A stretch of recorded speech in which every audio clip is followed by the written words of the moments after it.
Number 6, is it true that a cracked EGR cooler can destroy your DPF?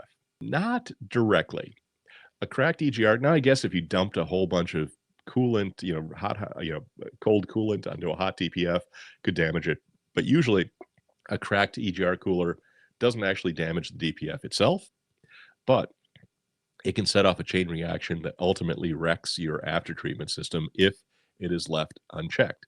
And so here's how it works.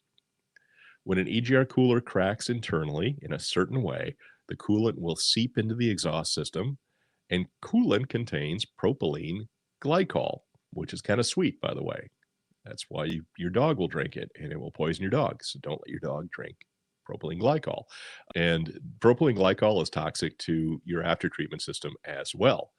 The glycol hits the DOC first because it's first in line, and that's the diesel oxidation catalyst.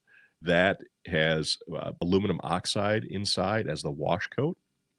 And is that aluminum oxide is what holds the precious metals in place. Those precious metals are, say it with me, platinum, palladium, and rhodium. And the coolant begins to dissolve that wash coat, dissolve that aluminum oxide, and those precious metals begin to break free, and flow downstream. So where do those precious metals end up? And again, what are they? Platinum, palladium, rhodium. They go downstream, and guess what? They get trapped in the DPF. So now your DOC doesn't work like it should. It's lost its ability to generate enough heat for a proper regen. But the DPF now has those loose metals packed inside it. And it starts to heat up like crazy, especially at the outlet. And that's what causes what we call a temperature inversion, meaning the DOC should be the hottest and the DPF should be the second hottest, and those temperatures reverse. And guess what happens? That means your DPF is now identifying as a DOC.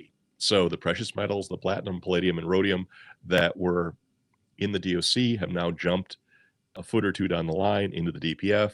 Your DPF is now producing the heat that the DOC should have been producing. That is backwards. Normally, the DOC creates most of the heat and the DPF rides the wave. When the DPF is producing more heat than the DOC, that is a warning sign. So no, the DPF doesn't break from the cracked EGR cooler, but the whole system gets out of balance. And so if you're losing coolant, seeing white smoke or steam from the stack, and your regens are acting weird, you may be deep in a temperature inversion.